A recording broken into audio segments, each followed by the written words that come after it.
I was so excited about spending my first Christmas with Jessica. After 9 months together, our relationship felt perfect. I had bought thoughtful gifts for her parents based on everything she had told me about them, and I even had a special surprise hidden in my drawer. An engagement ring I had picked out weeks ago. But then out of nowhere, Jessica looked at me with an uncomfortable expression and said, "I can't bring you to Christmas, my ex is coming, and it'll be awkward." Just like that, my perfect holiday plans came crashing down, and my heart sank to my stomach. Before I tell you what happened next, let me know where you're watching from in the comments. Hit subscribe and like if you've ever felt blindsided in a relationship. Trust me, you'll want to see how this ends. I should probably tell you more about myself and how Jessica and I met. I'm Devon, a 32-year-old software developer living in Seattle. My life before Jessica was pretty standard. I had a good job, a nice apartment, and a small circle of close friends. But something was missing. That changed when I attended my college roommate's wedding last spring. Jessica was a bridesmaid, and I was a groomsman. During the rehearsal dinner, we ended up sitting next to each other, and conversation came easily. She was 28, worked as a marketing manager, and had the most infectious laugh I'd ever heard. By the time the wedding reception rolled around, the next day we were inseparable. We exchanged numbers, and within a week we had our first date. From the beginning, everything just clicked. We both loved hiking the Pacific Northwest trails, watching obscure documentaries, and trying new restaurants around the city. Our communication seemed so solid. We talked about everything from childhood memories to future dreams. Jessica was smart, ambitious, and kind. I found myself falling for her faster than I had with anyone before. One thing that really drew me to Jessica was how close she was with her family. They lived in Portland, just a few hours away, and she visited them at least once a month. She would always come back with stories about her father's woodworking projects or her mother's book club adventures. I loved how her face lit up when she talked about them. Having lost my parents young and being raised by my grandparents who passed away in my 20s, I valued family connections deeply. So when Jessica mentioned her family's big Christmas celebration, I was thrilled when she suggested I might join them this year. It would be my first time meeting her parents, and I wanted to make a good impression. For weeks, I listened carefully whenever she mentioned her parents, taking mental notes about their interests and preferences. For her father, I found a set of custom Japanese woodworking tools. Jessica had mentioned that he had been getting more serious about his hobby, and these were professional-grade tools that would last a lifetime. For her mother, I tracked down a rare first edition of her favorite novel from the 40s. It took weeks of calling specialty bookstores and online searching, but I finally found one in amazing condition. It cost nearly $1,000. But seeing Jessica's face when I told her about it would be worth every penny. But the biggest investment was the one I kept secret. After 6 months together, I knew Jessica was the one. With my best friend Ryan's help, I spent an entire Saturday going to jewelry stores around Seattle. I finally found the perfect ring. It wasn't the biggest diamond, but the vintage setting with small sapphires on each side matched Jessica's unique style perfectly. I planned to propose on Christmas Eve, under the lights of her family's tree, after asking her father for his blessing earlier in the day. Everything was falling into place. I had the gifts wrapped beautifully and hidden in my closet. The ring was securely tucked away in my sock drawer. We were just 3 weeks away from Christmas when Jessica came over for dinner at my apartment. I had cooked her favorite pasta dish, and we were enjoying a glass of wine when she suddenly got quiet. I could tell something was on her mind. "What's wrong?" I asked, reaching for her hand across the table. She pulled her hand away slightly and looked down at her plate. "So, about Christmas," she began. My heart sped up. I thought maybe she was going to suggest we exchange gifts early or ask about our travel plans. "I don't think you should come with me this year," she continued. Still not meeting my eyes. I felt like someone had punched me in the stomach. "What? Why not?" That's when she said those words. "I'll never forget, I can't bring you to Christmas. My ex is coming and it'll be awkward." I sat there stunned. "Your ex? At your family Christmas?" Jessica finally looked up. "Marcus is kind of a family friend. He's been coming to our family Christmases for years. It would just be weird to have you both there." But I'm your boyfriend now, I said, struggling to understand. Why would your ex still be coming to family holidays? His family and my family are really close, she explained. He's practically family at this point. I tried to process this information. And you're just telling me this now. 3 weeks before Christmas, I didn't think it would be such a big deal, she said defensively. It's just one holiday. But it wasn't just one holiday to me. It was supposed to be our first Christmas together. It was supposed to be when I met her family and asked her to marry me. Over the next few days, I noticed Jessica acting differently. She became protective of her phone, turning it face down when I was around. One evening, when she went to take a shower, a notification popped up on her screen from someone named Marcus. I didn't read the message, but seeing his name made my stomach twist. I suggested compromises. Maybe I could meet her family before Christmas or come for New Year's instead. But Jessica was evasive, making excuses about her parents' busy schedule and how the holidays were always hectic. When I talked to Ryan about it, he was immediately suspicious. That doesn't sound right, man, he said over beers at our local pub. Why would she still have her ex so involved with her family if they're truly over? His words echoed my own doubts, but I didn't want to believe the worst. I loved Jessica. I wanted to trust her. But the seed of doubt had been planted, and it was growing rapidly. As Christmas approached, my uneasiness grew into a gnawing anxiety. One evening, while Jessica was in the kitchen making tea, I noticed her phone lighting up repeatedly. I had never been the jealous type who checked partners' phones, but something compelled me to glance at the screen. There were multiple notifications from Instagram. Curiosity got the better of me, and I opened the app. What I found sent a chill through my body. Jessica still had dozens of photos with Marcus on her profile. Recent ones, too. Vacations, family gatherings, cozy pictures by fireplaces. There was even one from last Christmas with Marcus wearing a Santa hat and Jessica kissing his cheek under mistletoe. The caption read, "Another perfect Christmas with my favorite person. Number, tradition number, forever love." When Jessica returned to the room, she immediately noticed what I was looking at. Her face went pale. "Why do you still have all these photos up?" I asked, trying to keep my voice steady. "I just never got around to deleting them," she replied quickly. It doesn't mean anything, but it did mean something. It meant she was still presenting herself to the world as connected to Marcus. I scrolled through the comments and saw recent ones from him, flirtatious and familiar. She had responded to all of them. That night I couldn't sleep. The next morning I did something I'm not proud of. While Jessica was in the shower, I looked at her text messages. I found a conversation with Marcus discussing Christmas plans. He was asking what she wanted for Christmas. She had sent him links to several expensive items. There was talk about which guest room he would stay in at her parents' house and references to inside jokes I wasn't privy to. When Jessica came out of the bathroom, I confronted her directly. "I saw your texts with Marcus," I admitted. "You're still close with him. Closer than you've let on." Her face flushed with anger. "You went through my phone. How dare you invade my privacy like that?" "I know it was wrong," I acknowledged. "But I felt something was off. And clearly, I was right. You two seem pretty cozy for exes." After a tense silence, Jessica sighed and sat down. "Fine. Marcus and I dated for 3 years. We only broke up 14 months ago. But we're just friends now. Friends who spend Christmas together, friends who buy each other expensive gifts, friends who text every day. His family has been close to mine since we were kids," she explained. "Our parents are best friends. Breaking up with him didn't change that. But you never mentioned him until now. In 9 months, you never thought to tell me about this significant person in your life." Jessica shrugged. "I didn't think it was important." As the conversation continued, I learned more painful truths. Marcus still had a key to her parents' house. He regularly joined them for Sunday dinners. Jessica's mother still referred to him as practically a son. "Have you even told your family about me?" I asked, suddenly a terrible thought occurring. Jessica hesitated just long enough for me to know the answer. "Of course they know about you. But how much do they know? Do they know how serious we are?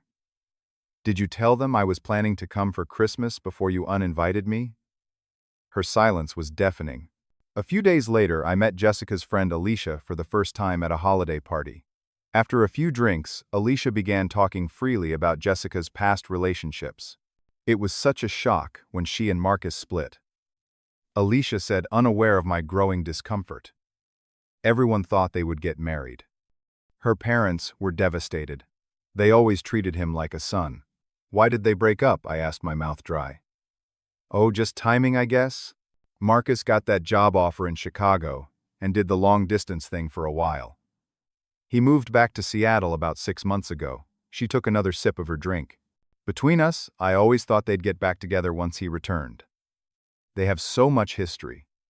6 months ago, right around the time Jessica and I started getting serious. The timing made my head spin. That night I called my sister Emma for advice. She had always been my rock, my voice of reason. Devon, this doesn't sound right. Emma said after I explained everything, you deserve someone who makes you a priority, not someone who treats you like a placeholder. A placeholder. The word cut deep because I feared it was true. Was I just filling time until Jessica and Marcus inevitably reunited? As the days passed, the tension between Jessica and I grew. She continued making Christmas plans that excluded me talking excitedly about traditions I wouldn't be part of. Meanwhile, I discovered she was messaging Marcus daily, often late at night. I began to struggle at work, unable to focus during meetings. I lost weight and had trouble sleeping. One night, after seeing another notification from Marcus pop up on Jessica's phone, I broke down and told Ryan everything. You need to walk away, man, Ryan said firmly. This isn't healthy. She's clearly not over her ex, and her family is enabling it. But I love her, I said, the words sounding hollow, even to my own ears. Sometimes love isn't enough, Ryan replied. Not when there's no respect. I knew he was right, but I wasn't ready to give up. Not until I was absolutely certain. But with each passing day, that certainty grew stronger, as did the pain in my chest. 2 weeks before Christmas, I made one final attempt to resolve the situation. I invited Jessica to dinner at the restaurant where we had our first date, hoping the setting might remind her of what we had built together. After we ordered, I took a deep breath and laid out all my concerns.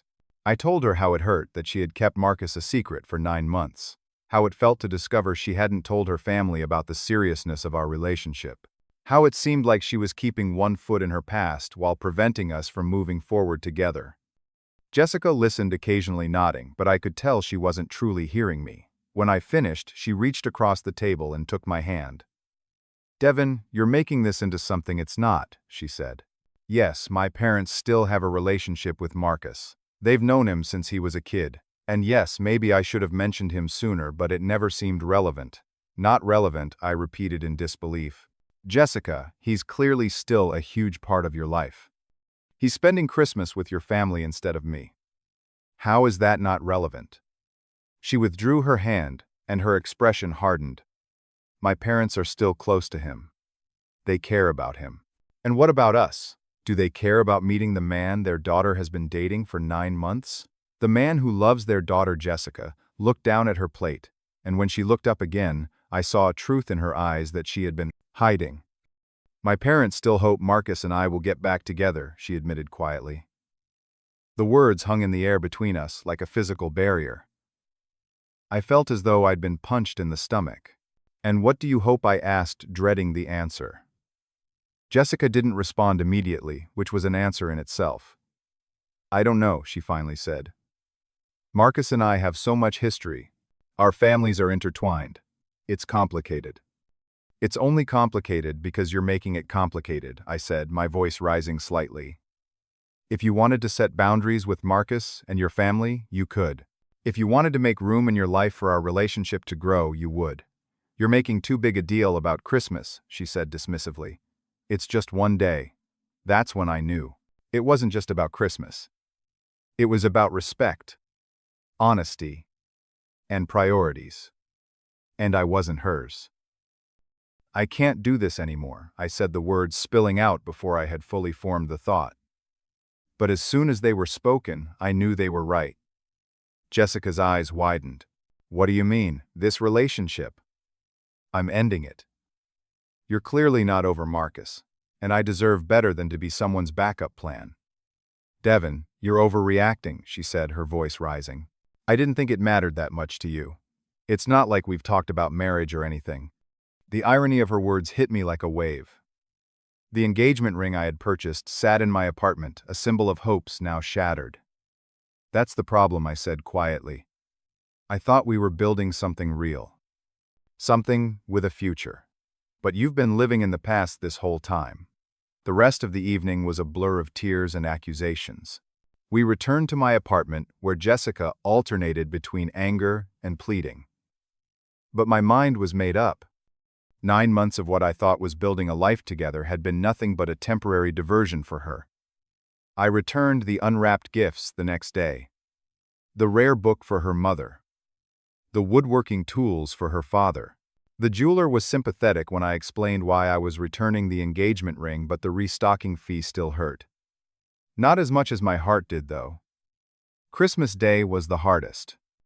I sat alone in my apartment, surrounded by the decorations Jessica and I had put up together. Ryan invited me to join his family, but I couldn't bear the thought of forcing cheerfulness. Instead, I ordered Chinese food, drank too much bourbon, and let myself feel every ounce of the pain. I cried until I had no tears left. I shouted into my pillow. I deleted every photo of Jessica from my phone, though I couldn't bring myself to block her number. Some small, pathetic part of me still hoped she would call and tell me she had made a horrible mistake. She didn't. January crawled by in a fog of grief. I went through all the stages. Denial, convincing myself she would come back once she realized what she had lost. Anger, raging at her dishonesty and her family's manipulation. Bargaining, wondering if I could have done something differently. Depression, barely functioning at work and avoiding friends. Emma convinced me to start therapy, which helped me process the betrayal. My therapist helped me see that while the pain was real, it wasn't a reflection of my worth. It was Jessica's loss, not mine. I threw myself into work, taking on challenging projects that required all my mental focus. My boss noticed my dedication and gave me more responsibilities. I started hitting the gym daily, working out until I was too exhausted to think. I picked up rock climbing, something I had always wanted to try but never had. By March, I had moved to a new apartment in a different neighborhood away from the memories. The fresh start helped. I began to rebuild piece by piece, finding my way back to myself. But this time, I was building something stronger. 6 months after the breakup, my life had transformed in ways I never expected. The promotion I received in April put me in charge of a new development team. The extra responsibility kept me busy, but I enjoyed the challenge. My new apartment had become a true home, reflecting my personal style rather than a compromise. I had also expanded my social circle, joining a hiking group and reconnecting with old friends I had neglected during my relationship with Jessica. Ryan remained my closest friend, but having a diverse support network helped me gain new perspectives. It was at a mutual friend's birthday party in June when I saw Jessica again for the first time. I had known she might be there but decided to go anyway. I wasn't going to let her presence dictate my choices anymore. She looked good, but something was different. The confident glow I had always admired seemed dimmed. When our eyes met across the room, she approached me hesitantly. "Devon, can we talk?" she asked quietly. We moved to a quieter corner of the party. I was surprised by how calm I felt. The sight of her no longer sent my heart racing or my stomach dropping. "You look great," she said. "I heard about your promotion." "Congratulations." "Thanks," I replied. "How have you been?" She looked down at her drink. "Honestly, not great. Christmas was a disaster." I raised an eyebrow, but didn't speak. "Marcus brought his new girlfriend," she continued. "He announced they were engaged on Christmas Eve." The irony wasn't lost on me. The very night I had planned to propose to her, her ex had proposed to someone else. "My parents finally realized they were holding on to the past," Jessica said. "They saw how happy Marcus was with someone else and it changed something. They stopped comparing everyone to him." She paused. "Including you. I'm sorry that was difficult for you," I said sincerely. Despite everything, I didn't wish her pain. "I've been doing a lot of thinking," she continued. "I made a terrible mistake, Devon. I took you for granted. I wasn't honest with you or myself about my feelings. Her eyes welled with tears. I miss you. I miss us. I wonder if there's any chance we could try again. 6 months ago, these words would have been everything I wanted to hear. Now they simply confirmed I had made the right choice. Jessica, I said gently, I appreciate your honesty, but too much has happened. We want different things and I've moved on. She nodded, wiping away a tear. I understand. I just needed you to know that I realize what I lost. As I drove home that night, I felt an unexpected sense of closure. The conversation with Jessica had solidified something important. I deserved someone who chose me first, not as an afterthought. A few weeks later, I met Madeline at a work conference. She was intelligent, direct, and completely present in a way Jessica never was. Our first date lasted 5 hours, as we talked about everything from childhood memories to career aspirations. When I mentioned my painful Christmas experience, she listened without judgment. That must have been incredibly difficult, she said. But it says a lot about your self-respect, that you walked away. As our relationship developed, the differences became even clearer. Madeline introduced me to her family early on, proudly, and without reservation. Her parents welcomed me warmly, genuinely interested in getting to know me. There were no secrets, no unexplained text messages, no past relationships lurking in the shadows. When December rolled around again, Madeline invited me to join her family for Christmas. Fair warning, she joked. My mom goes overboard with the decorations. And my dad will definitely try to get you to taste his experimental eggnog recipes. The holiday was everything I had hoped for the previous year. Madeline's family embraced me as one of their own. We played board games, exchanged thoughtful gifts, and shared stories late into the night. Not once did I feel like an outsider or a second choice. Looking back at the painful decision I had made a year earlier, I felt only gratitude.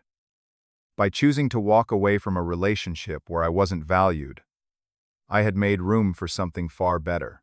The experience had taught me to recognize my worth and to accept nothing less than the respect and honesty I deserved.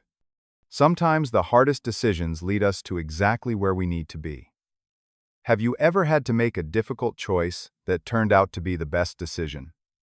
Share your story in the comments. And if this resonated with you, please like, subscribe, and share with someone who might need to hear this.